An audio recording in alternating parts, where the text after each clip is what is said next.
శ్రీమద్ రామాయణము అయోధ్యాకాండ.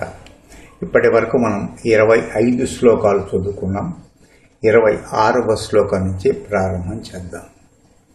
తల్లి కౌసల్య నుండి ఆశీర్వాదములు పొందిన రాముడు అక్కడి నుండి బయలుదేరాడు. ఇక వనవాసానికి వెళ్ళడానికి మనస్సును సిద్ధం చేసుకుంటున్నాడు. కౌసల్య మందిరం నుండి బయటికి వచ్చాడు. రాత్రంతా ఉపవాసం చేసి జాగరణ చేసిన సీత ఉదయం రాముని రాక కోసం ఎదురు చూస్తూ ఉంది. పట్టాభిషేక ముహూర్తం సమీపిస్తూ ఉంది, కానీ రాముడు ఇంకా రాలేదు. కారణం ఏమై ఉంటుంది అని తనలో తాను తర్కించుకుంటూ ఉంది సీత. ఇంతలో రాముడు సీత ఉన్న మందిరంలోకి ప్రవేశించాడు. రాముని ముఖంలో కనపడుతున్న బాధను వ్యాధను చూచి సీత మనస్సు కలత చెందింది. అప్పటిదాకా తన మనసులో ఉన్న బాధను అతి కష్టం మీద అణిచిపెట్టుకున్న రాముడు సీతను చూడగానే ఇక తట్టుకోలేకపోయాడు. రాముని దుఃఖంలో కనిపిస్తున్న బాధను చూచి సీత, ప్రభు, ఏం జరిగింది? ఎందుకు మీరు మనసులో బాధపడుతున్నారు? ఈరోజు పుష్యమి నక్షత్రం, తమరి పట్టాభిషేకం జరిగే రోజు. వశిష్ఠుల వారు సుముహూర్తం నిశ్చయించారు. ఆనందంగా ఉండకుండా ఎందుకు మీరు బాధతో విలవల్లాడిపోతున్నారు? ఎంతటి విపత్కర సమయంలో కూడా తమరి ముఖంలో మాయని చిరునవ్వు ఈ సంతోష సమయంలో మాయమగడానికి కారణమేమిటి? కాబోయే యువరాజును స్తుతించడానికి నియమింపబడ్డ మంది మాగధులు కనపడడం లేదే, ఏమి కారణము? ఇంకా పట్టాభిషేకం జరగలేదా? తమరి తల మీద మంగళకరమైన తేనె పెరుగు బ్రాహ్మణులు అభిషేకించలేదా? తమరి వెంట అమాత్యులు జానపదులు ఎందుకు అనుసరించి రావడం లేదు? తమరి కాలినడకన వచ్చారు. పట్టాభిషేక చిహ్నంగా అలంకరించిన రథం ఏమైంది? మీరు వస్తూ ఉంటే మీ ముందు నడవవలసిన మదగజం కనిపించడం లేదు. అసలు తమ ముఖంలో పట్టాభిషేకం చేసుకోబోయే రాకుమారుడి సంతోషము ఆనందము కనపడడం లేదు. కారణం ఏమిటి అని పరిపరి విధాల ప్రశ్నల వర్షం కురిపించింది సీత. దానికి రాముడు ఇలా బదులు చెప్పాడు.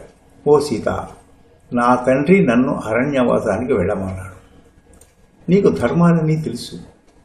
ఈ విపరీత పరిణామం ఎందువల్ల సంభవించిందో వివరంగా చెబుతాను విను. నా తండ్రి దశరథ మహారాజు నిత్య సత్యవ్రతుడు. ఎన్నడూ ఆడిన మాట తప్పడు.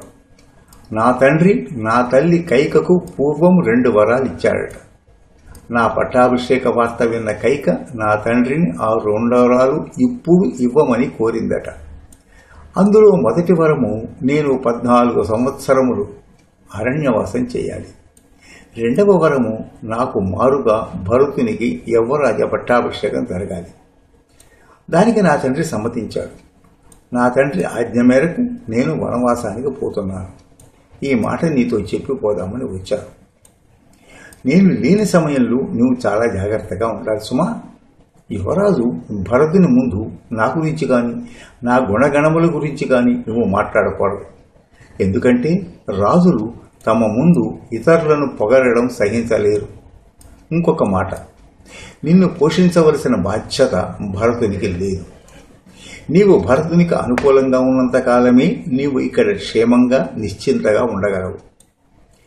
నా తండ్రి దశరథుడు వంశపారంపర్యంగా జ్యేష్ఠునికి చెందవలసిన రాజ్యాన్ని భరతునికి ఇచ్చాడు. కాబట్టి నీవు నీ మామగారు దశరథునికి యువరాజు భరతునికి అనుకూలంగా నడుచుకోవాలి. చాలా జాగ్రత్తగా ఉండాలి. నేను వనవాసం వెళ్తున్నాను, నీవు ధైర్యంగా ఉండు. నేను లేని సమయంలో నీవు వ్రతాలు ఉపవాస వ్రతాలు చేస్తూ ఉండు. ప్రొద్దుటి లేచి పూజాధికాలైన తర్వాత నా తండ్రి దశరథునికి నమస్కరించడం మర్చిపోవద్దు. నా తల్లి నీ అత్తగారు వృద్ధురాలు అయిన కౌసల్య నేను అడవులకు వెళుతున్నాను అని కృషించిపోతూ ఉంది. ఆమె యోగక్షేమాలు చూడడం నీ ధర్మం. ఆమెను గౌరవించు. నా తల్లి కౌసల్య ఒక్కతే కాదు, నా తల్లులందరూ నీకు పూజనీయులు.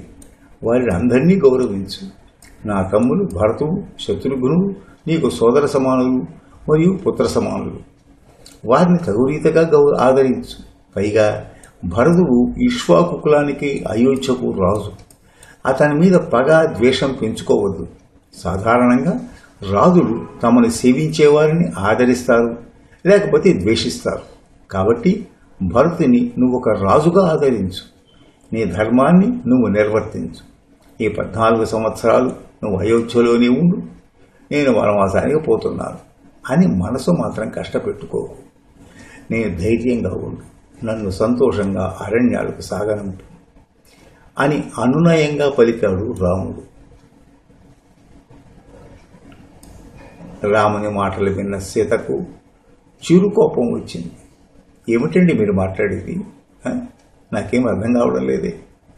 కేవలం హాస్యానికి ఏమన్నా అంటున్నారా? నన్ను ఆట పట్టించడానికి అంటున్నారా? హాస్యానికైనా ఒక హద్దు ఉంటుంది కదా. మీ నోటి వెంట రావలసిన మాటలేనా ఇవి? ఒకవేళ అరణ్యానికే వెళ్ళవలసి వస్తే మీరు మాత్రమే అరణ్యాలకు పోవడం ఏమిటి? ఎందుకంటే తల్లి, తండ్రి, సోదరుడు, సంతానము, కోడళ్ళు వారందరూ కూడా వారి వారి పూర్వ జన్మ కర్మలను మాత్రమే అనుభవిస్తారు. ఎవరు చేసిన పుణ్య ఫలాలను కానీ పాప ఫలాలను కానీ వారే అనుభవిస్తారు. కానీ భార్య అలా కాదే. భార్య తన భర్త చేసిన పుణ్యంలో కానీ పాపంలో కానీ భాగం పంచుకుంటుంది. భర్త కష్ట సుఖాల్లో పాలు పంచుకుంటుంది. అది భార్య ధర్మం. దానిని ఎవరూ కాదనలేరు. మామగారు తమని అడవులకు వెళ్ళమంటే నన్ను కూడా వెళ్ళమన్నట్టే కదా. అది వేరుగా చెప్పాలా? ఎందుకంటే భార్యకు భర్తతో పాటు ఎక్కడికైనా వెళ్ళే హక్కు ఉంటుంది. ఇహలోకల్లో కానీ పరలోకల్లో కానీ భర్త ఒక్కడే భార్యకు ఉత్తమ గతులు కల్పించగలడు. కాబట్టి తమరి వెంటే నేను, అది అడవి కానీ అంతఃపురం కానీ. మీరు అడవుల్లో నడుస్తుంటే నేను మీ ముందు నడుస్తూ మీరు వెళ్లే దారిలో ముళ్ళు రాళ్ళు లేకుండా శుభ్రం చేస్తాను. కాబట్టి నన్ను కూడా తమరి వెంట అరణ్యాలకు తీసుకుని వెళ్ళండి. నా వల్ల తమరికి ఎలాంటి కష్టము కలగకుండా నేను చూసుకుంటాను. నాథ, నేను అంతఃపురంలో ఉన్నా అరణ్యంలో ఉన్నా నాకు నా భర్తతోటిదే లోకము. మరే సుఖాలు భోగాలు నాకు అక్కర్లేదు. ఈ విషయాలన్నీ నాకు నా తల్లిదండ్రులు నాకు ఇదివరకే ఉపదేశించారు.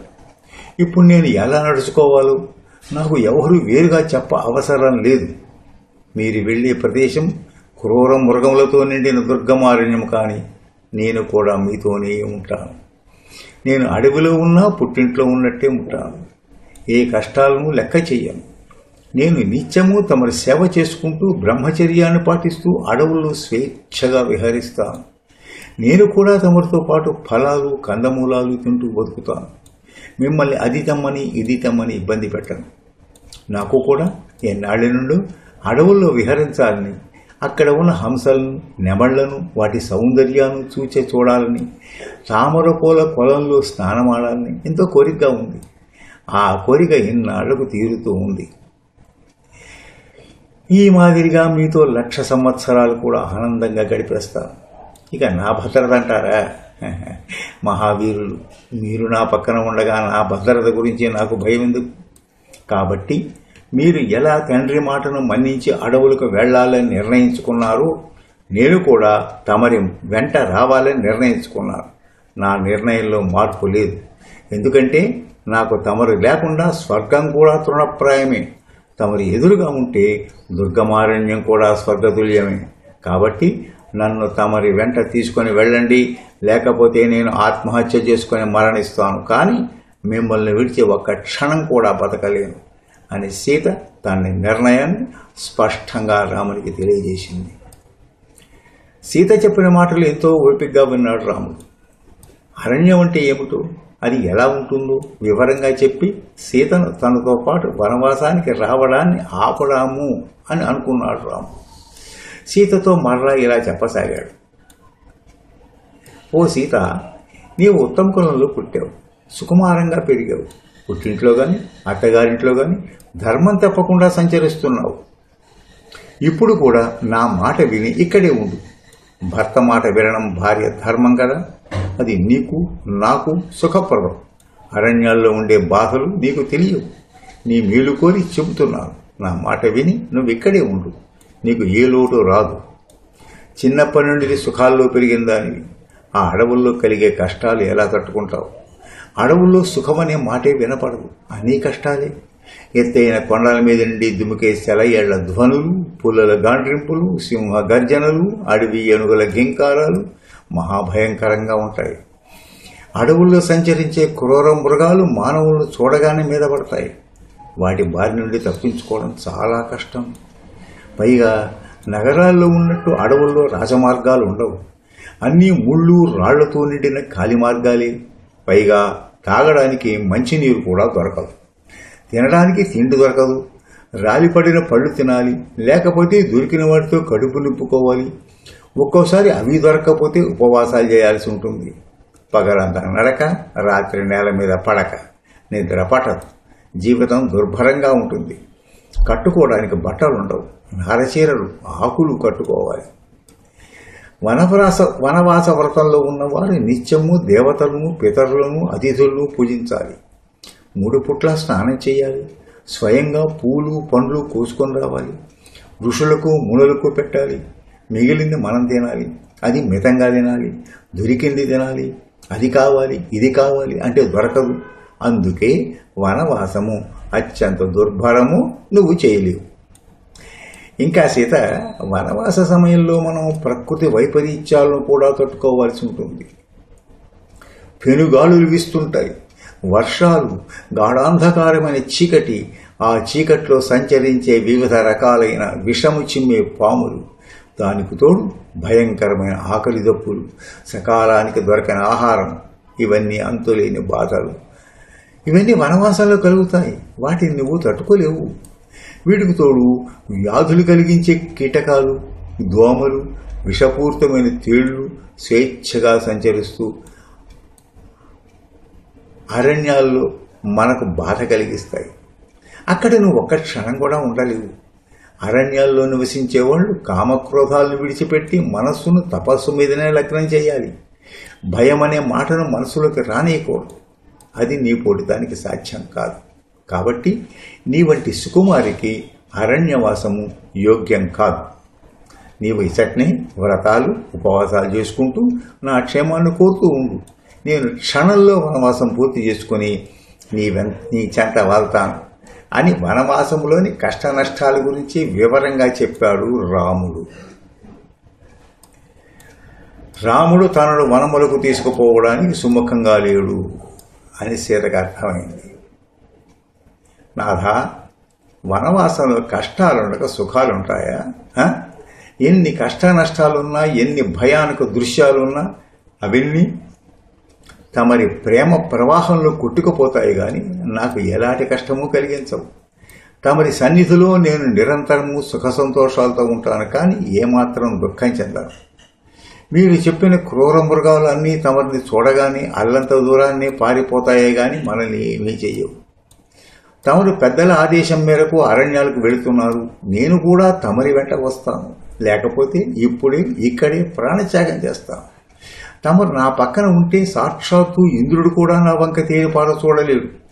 అదీ కాకుండా భార్యకు భర్తతోడిదే జీవితం, భర్త లేనిదే భార్య బతకలేదు అని తమరే కదా నాకు బోధించింది.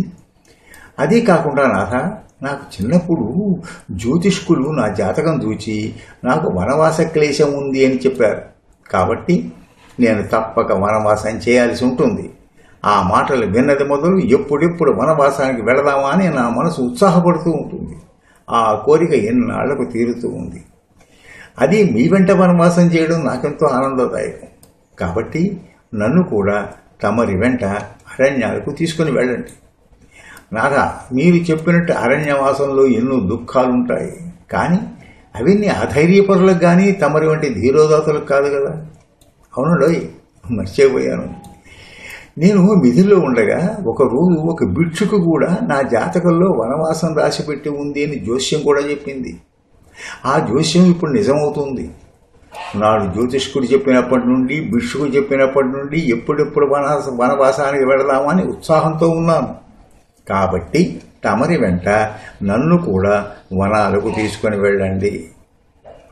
ఏమండి, అక్కడ నేను మిమ్మల్ని మీ ఇబ్బంది పెట్టనండి. మిమ్మల్ని ఎంతో ప్రేమగా చూసుకుంటానండి. మీరు ఎక్కడికి పోతే అక్కడికి వస్తానండి. ఎందుకంటే నా భర్తే నాకు దైవం కాబట్టి. మీరు ఎక్కడ ఉంటే నేను అక్కడే. ఒక వనవాసమే కాదు, మరణంలో కూడా నేను మిమ్మల్ని అనుసరించి వస్తాను. ఏనాడైతే తల్లిదండ్రులు తమ కుమార్తెను ఎవరికైతే మంత్రపూర్వకంగా ధారపోశారో ఆనాటి నుండి ఆమె అతనికి సహధర్మచారిణి అవుతుంది. మరణానంతరం కూడా ఆమె అతనిని అనుసరిస్తుంది అని వేదాలు ఘోషిస్తున్నాయి. ఆ వేదవాక్కును అనుసరించి మీరు ఎక్కడికి పోతే అక్కడకు నేను మిమ్మల్ని ఒక భార్యగా అనుసరిస్తాను, చివరికి మరణంలో కూడా. అది సరే, అసలు మీరు నన్ను ఎందుకు వద్దంటున్నారు? నేను మంచిదాన్ని గానా? నేను పతివ్రతనండి. పైగా మీకు భక్తురాల్ని, సుఖదుఖాలను సమంగా చూడగలని నేర్పగలదాన్ని, మీ సుఖమైన సుఖమని, మీ కష్టమైన కష్టమని భావించే మనసు గలదాన్ని. ఇవన్నీ మీకు తెలుసు కదా. అటువంటప్పుడు నన్ను వెంట తీసుకుపోవడానికి ఎందుకు నిరాకరిస్తున్నారు?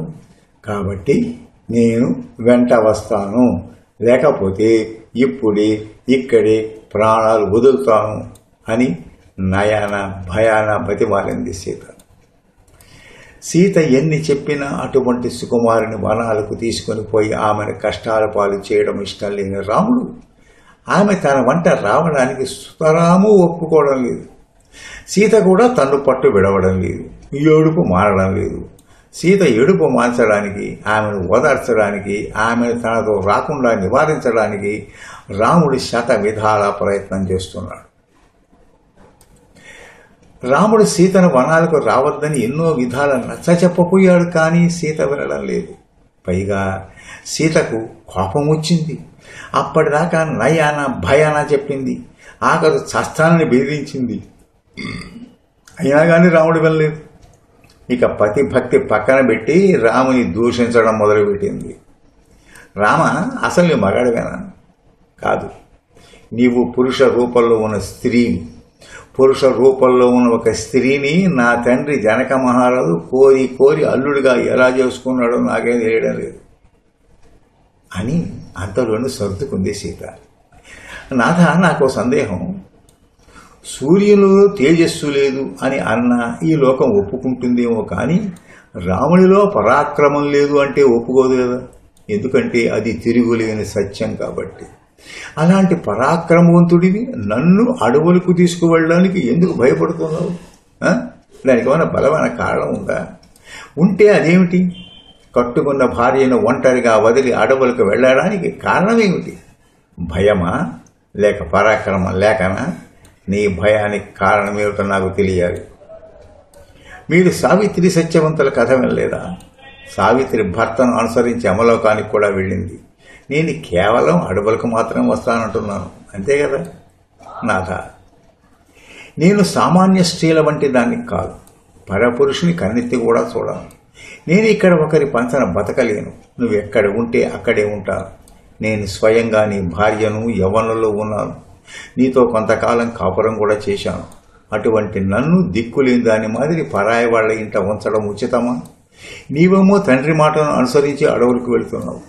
నన్నేమో ఇక్కడ నీ తండ్రిని, తల్లిని, నీ తమ్ముడి భరతునికి విధేయురాలుగా ఉండమంటున్నావు. రామ, నీకు నీ వారు ఎక్కువ కానీ నాకు కాదు కదా. నాకు నా భర్త ఎక్కువ. ఎవరి కోసమో నేను నిన్ను విడిచి ఒంటరిగా అయోధ్యలో ఉండలేను. మీకు అన్నీ తెలుసు. అలాంటప్పుడు నన్ను ఒంటరిగా వదిలి వెళ్లడం ఉచితం కాదు. మీ సన్నిధులు నాకు అరణ్యమైన స్వర్గమైన సమానమే. మీరు ఎక్కడ ఉంటే అదే నాకు రాజభవనం. నేను రాజభవనంలో ఎలా ఉంటానో అరణ్యంలో కూడా అలాగే ఉంటాను. మీతో కలిసి ప్రయాణం చేస్తుంటే నాకు ముళ్ళు కూడా పూల మాదిరి ఉంటాయి. అడవుల్లో ఉన్న దుమ్ము కూడా చంద్రంతో సమానమే. హాయిగా ఆకాశమే పందిరిగా, పచ్చిక బయళ్ళే పూలపాన్పుగా మీతో పాటు శయనించడం కన్నా రాజభవనంలో ఉన్న హంసతూలికా తల్పాలు ఎక్కువ సుఖాన్ని ఇవ్వవు. మీరు తీసుకొని వచ్చిన కందమూల ఫలాలే నాకు పంచభక్ష పరమాణాలు.